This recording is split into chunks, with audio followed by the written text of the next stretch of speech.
मधुबन के बाबा, मधुबन के बाबा मुरली वाले, आपका क्या कहना,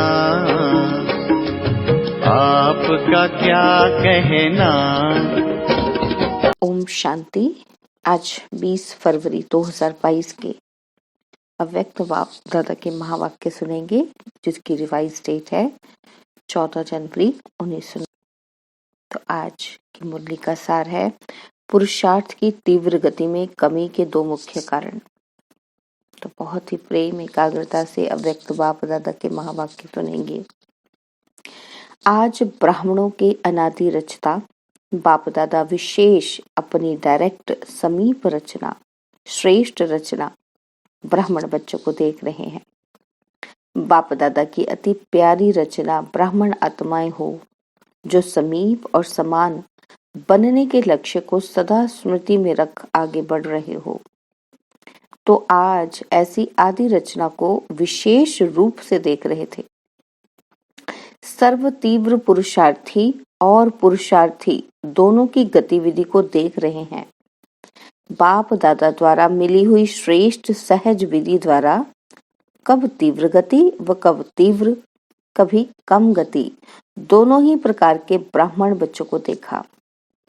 पढ़ाई, पालना और प्राप्ति सबको एक जैसी एक द्वारा मिल रही है, फिर गति में अंतर क्यों? तीव्र पुरुषार्थी अर्थात फर्स्ट डिवीजन वाले और पुरुषार्थी अर्थात सेकंड डिवीजन में पास होने वाले। आज विशेष सभी का चार्ट चेक किया। कारण बहुत हैं, लेकिन विशेष दो कारण हैं। चाहना सबकी फर्स्ट डिवीजन की है, सेकंड डिवीजन में कोई आना नहीं चाहता, लेकिन लक्ष्य और लक्षण दोनों में अंतर पड़ जाता है। विशेष दो कारण क्या देखें? बाबा ने क्या देखा? एक, संकल्प शक्ति जो सबसे श्रेष्ठ शक्ति है, उसको यथार्थ रीति स्वयं प्रति व सेवा प्रति समय प्रमाण कार्य में लगाने की यथार्थ रीति नहीं है। बाबा कहते संकल्प शक्ति को अच्छे से यूज नहीं करते हो। और दूसरा कारण, वाणी की शक्ति को यथार्थ रीति माना जैसे यूज करना चाहिए, समर्थ रीति से कार्य में लगाने की कमी। ना तो यथार्थ रीति ना समर्थ रीति से उसको यूज करते हैं वाणी की शक्ति को। इन दोनों में कमी का कारण है यूज के बजाय लूज। शब्दों में अंतर थोड़ा है, लेकिन परिणाम में बहुत अंतर पड़ जाता है। बाप दादा ने सिर्फ 3-4 दिन की रिजल्ट देखी, टोटल रिजल्ट नहीं देखी। हर एक की 3-4 दिन की रिजल्ट में क्या देखा? बाबा ने क्या देखा? बाबा कहते 50% अर्थात आधा आधा। संकल्प और बोल में दोनों शक्तियों के जमा का खाता 50% आत्माओं का, 40% और व्यर्थ व साधारण का खाता 60% देखा। 50% आत्माओं में क्या देखा बाबा ने कि 40% व्यर्थ चल रहा है, 60% साधारण चल रहा है। तो सोचो जमा कितना हुआ, किसका वजन ज्यादा हुआ? बाबा कहते इसमें भी वाचा के कारण मनसा पर प्रभाव पड़ता है। वाचा के कारण मनसा पर, जो बोलते हो उसका मन पर प्रभाव पड़ता है। मनसा वाचा को भी अपनी तरफ खींचती है, और जो बोला उसका मन पर प्रभाव पड़ा, और मन में जो फीलिंग आई उसके कारण फिर वाणी पर फिर प्रभाव आ गया। ठीक है, तो बाबा कहते आज बाप दादा वाणी अर्थात बोल की तरफ विशेष अटेंशन दिला रहे हैं, क्योंकि बोल का संबंध अपने साथ भी है और सर्व के साथ भी है। और देखा क्या? कहते और क्या देखा?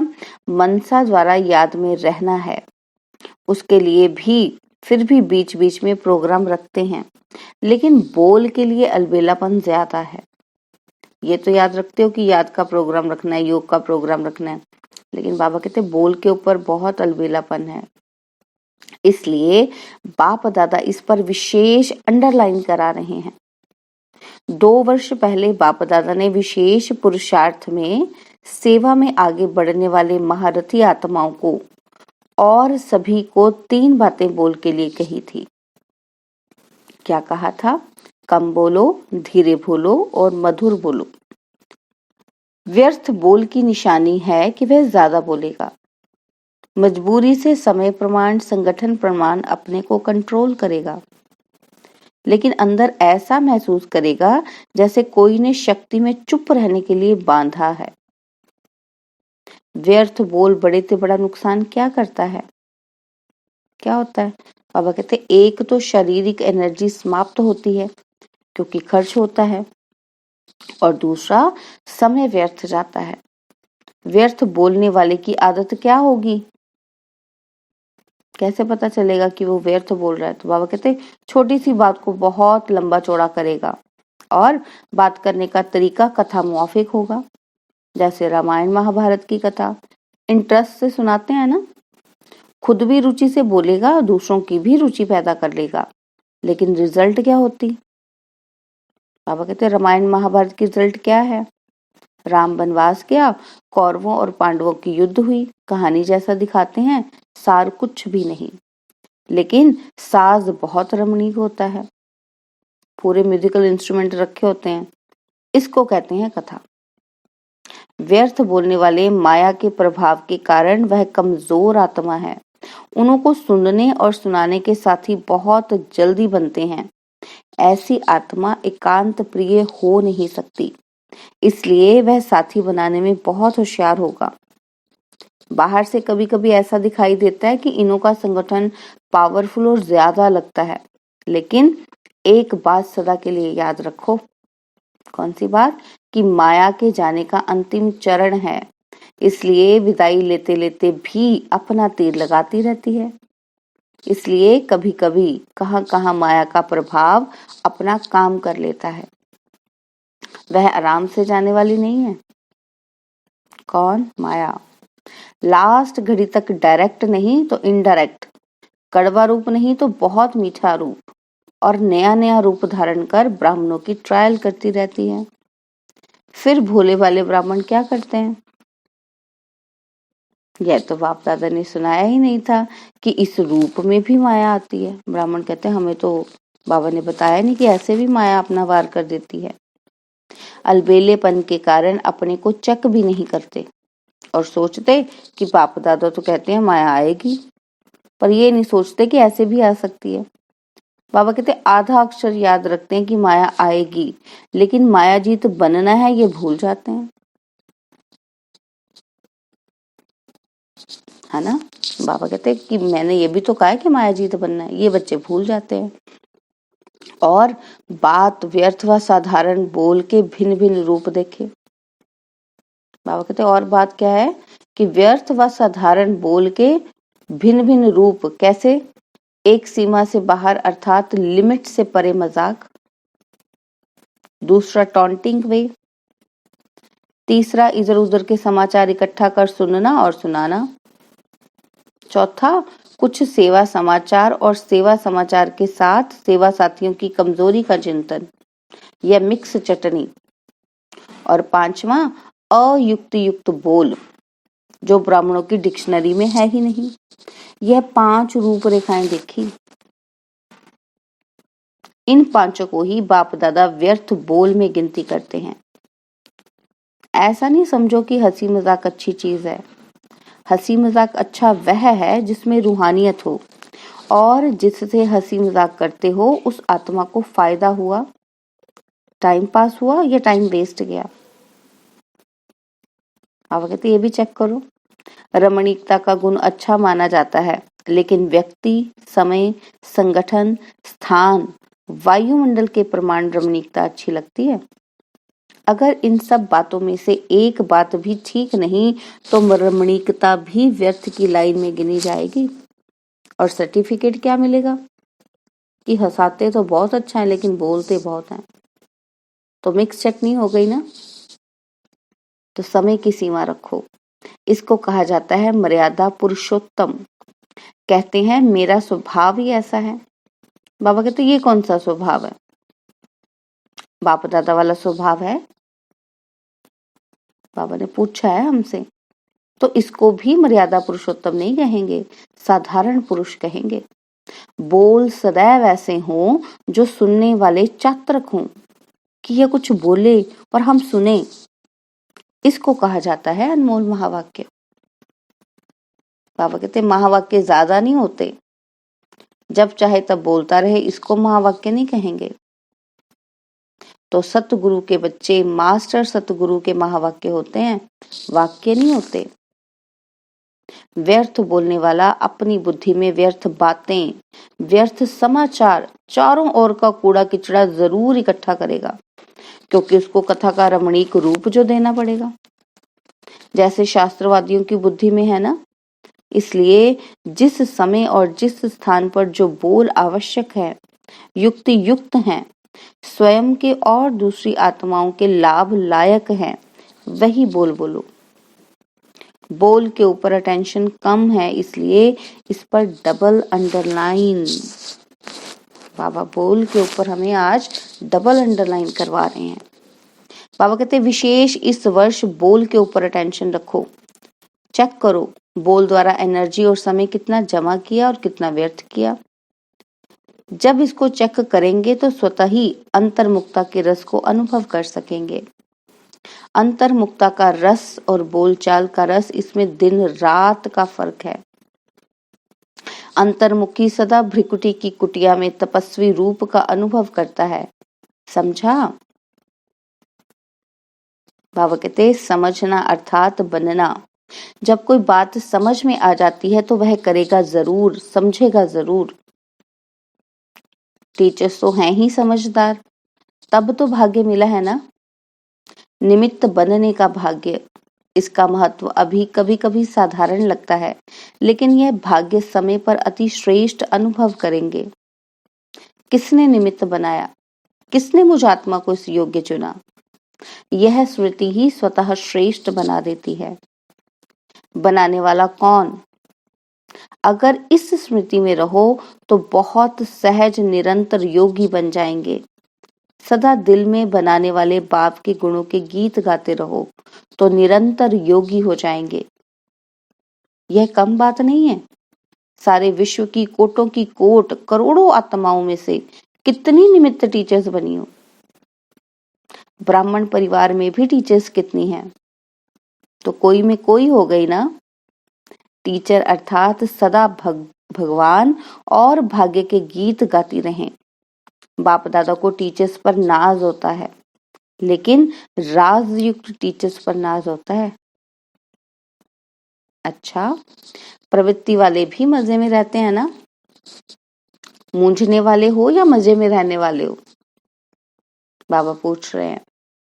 बाबा कहते ब्राह्मण जीवन में हर सेकंड तन मन धन जन का मजा ही मजा है। आराम से सोते हो, आराम से खाते हो, आराम से रहना, खाना, सोना और पढ़ना। और कुछ चाहिए क्या? बाबा कहते पढ़ना भी ठीक है, या अमृत वेले सो जाते हो? कई बच्चे करते हैं, कहेंगे सारी रात जाग रहे थे, सुबह ही नींद आ गई। या एक सेवा करेंगे तो अमृत वेले को छोड़ देंगे। तो जमा क्या हुआ? एक्स्ट्रा तो जमा हुआ ही नहीं। एक तरफ सेवा की, दूसरी तरफ अमृत वेला मिस किया, तो क्या हुआ? लेकिन नेमीनाथ मुआफिक ऐसे झुटका खाते नहीं बैठना। वह टीवी बहुत अच्छी होती है, जैसे वह योग के आसन करते हैं ना, अनेक प्रकार के पोज बदलते रहते हैं, तो यहाँ भी ऐसे हो जाते हैं। सोचते हैं सहज योग है ना, इसलिए आराम से बैठो। कईयों की तो ट्यून भी बाप दादा के पास सुनने में आती है। बाप दादा के पास वह भी कैसेट है, तो अब डबल अंडरलाइन करेंगे ना, फिर बाप दादा सुनाएंगे कि रिजल्ट में कितना अंतर पड़ा। अच्छा, चारों ओर के श्रेष्ठ लक्ष्य और श्रेष्ठ लक्षण धारण करने वाले तीव्र पुरुषार्थी आत्माओं को, सदा अपने बोल को समय और संयम में रखने वाले पुरुषोत्तम आत्माओं को सदा महावीर बन माया के सर्व रूपों को जानने वाले नॉलेजफुल आत्माओं को, सदा हर सेकंड मौज में रहने वाले बेफिक्र बादशाहों को बाप दादा का याद प्यार और नमस्ते। हम रूहानी बच्चों के रूहानी बाप दादाजी को दिलवा जान सिकवा प्रेम से नमस्ते। ओम शांति। प्यारे बाबा, मीठे बाबा, मेरे बाबा, शुक्रिया बाबा, शुक्रिया बाबा, शुक्रिया बाबा। बाबा ने अव्यक्त बाप दादा ने पार्टियों से जो मुलाकात की, तो उसमें बाबा ने कहा कि पहला पॉइंट, साइलेंस की शक्ति को अच्छी तरह से जानते हो। साइलेंस की शक्ति सेकंड में अपने स्वीट होम शांति होम में पहुंचा देती है। साइंस वाले तो और फास्ट गति वाले यंत्र निकालने का प्रयत्न कर रहे हैं, लेकिन आपका यंत्र कितनी तीव्र गति का है, सोचा और पहुंचा। ऐसा यंत्र साइंस में है जो इतना दूर बिना खर्च के पहुंचाए या पहुंच जाए। बाबा कहते हैं वो तो एक एक यंत्र बनाने में कितना खर्चा करते हैं, कितना समय और कितनी एनर्जी लगाते हैं, और आपने क्या किया, बिना खर्चे मिल गया। यह संकल्प की शक्ति सबसे फास्ट है। आपको शुभ संकल्प का यंत्र मिला है, दिव्य बुद्धि मिली है। शुद्ध मन और दिव्य बुद्धि से पहुंच जाते हो। जब चाहे तब लौट आओ, जब चाहे तब चले जाओ। बाबा कहते हैं साइंस वालों को तो मौसम भी देखनी पड़ती है, और आपको तो यह भी नहीं देखना पड़ता कि आज बादल हैं, नहीं जा सकेंगे। आजकल देखो बादल तो क्या, थोड़ी सी फॉगी भी होती है तो प्लेन नहीं उड़ सकता, और आपका विमान एवर रेडी है। या कभी फॉगी आती है, पूछे बाबा कभी आती है फॉगी? बाबा कहते हैं एवर रेडी है ना, सेकंड में जा सकते हैं, ऐसी तीव्र गति है। माया कभी रुकावट तो नहीं डालती। मास्टर सर्वशक्तिवान को कोई रोक नहीं सकता। जहां सर्वशक्तियां हैं वहां कौन रोकेगा? कोई भी शक्ति की कमी होती है तो समय पर धोखा मिल सकता है। मानो सहन शक्ति आप में है, लेकिन निर्णय करने की शक्ति कमजोर है, तो जब ऐसी कोई परिस्थिति आएगी जिसमें निर्णय करना हो, उस समय नुकसान हो जाएगा। होती एक ही घड़ी है निर्णय करने की, हाँ या ना, लेकिन उसका परिणाम कितना बड़ा होता है। तो सब शक्तियां अपने पास चेक करो। ऐसे नहीं ठीक है चल रहे हैं, योग तो लगा रहे हैं। बाबा कहते लेकिन योग से जो प्राप्तियां हैं वे सब हैं, या थोड़े में खुश हो गए हो कि बाप तो अपना हो गया? बाप तो अपना है, लेकिन प्रॉपर्टी भी अपनी है ना। या सिर्फ बाप को पालिए तो वही ठीक है? बाबा कहते वर्षे के मालिक बनना है ना। बाप की प्रॉपर्टी है सर्व शक्तियां, इसलिए बाप की महिमा ही है सर्वशक्तिमान ऑलमाइटी अथॉरिटी। सर्व शक्तियों का स्टॉक जमा है। बाबा पूछ रहे हैं, देखो कितने प्रश्न पूछे हैं बाबा ने। बाबा कहते सर्व शक्तियों का स्टॉक जमा है, या इतना ही है कि कमाया और खाया बस? बाप दादा ने सुनाया है कि आगे चलकर आप मास्टर सर्वशक्तिमान के पास सब भिखारी बन के आएंगे। पैसे या अनाज के भिखारी नहीं, लेकिन शक्तियों के भिखारी आएंगे। तो जब स्टॉक जमा होगा तभी तो देंगे ना। दान वही दे सकता है जिसके पास अपने से ज्यादा है। अगर अपने जितना ही होगा तो दान क्या करेंगे? देखो बाबा को कितनी चिंता है हमारी। तो बाबा कहते इतना जमा करो। संगम पर और काम ही क्या है, जमा करने का ही तो काम मिला है। सारे कल्प में और कोई युग नहीं है जिसमें जमा कर सको, फिर तो खर्च करना पड़ेगा, जमा कर ही नहीं सकेंगे। तो जमा के समय अगर जमा नहीं किया तो अंत में क्या कहना पड़ेगा? अब नहीं तो कब नहीं, फिर टू लेट का बोर्ड लग जाएगा। अभी तो टू लेट का बोर्ड है। बाबा कहते अभी तो लेट का बोर्ड है, टू लेट का नहीं। अभी भी हमारे लिए थोड़ा सा मार्जिन बाबा ने रखा है।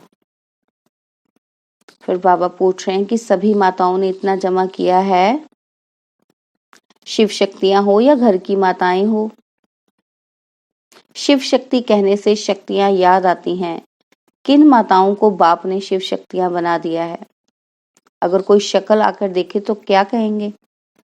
ऐसी शक्तियां होती हैं क्या?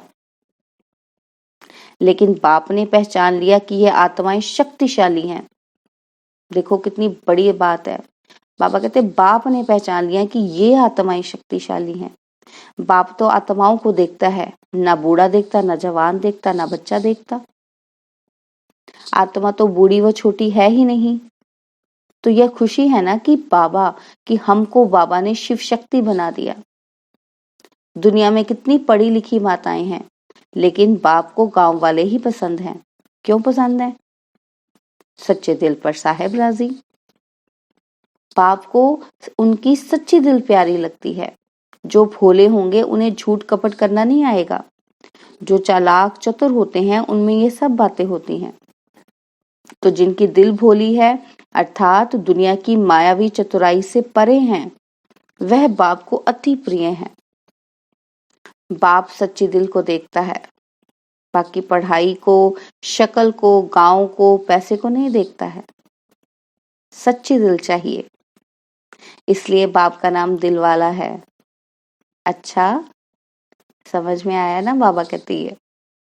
और बाबा ने हमें वरदान दिया है आज।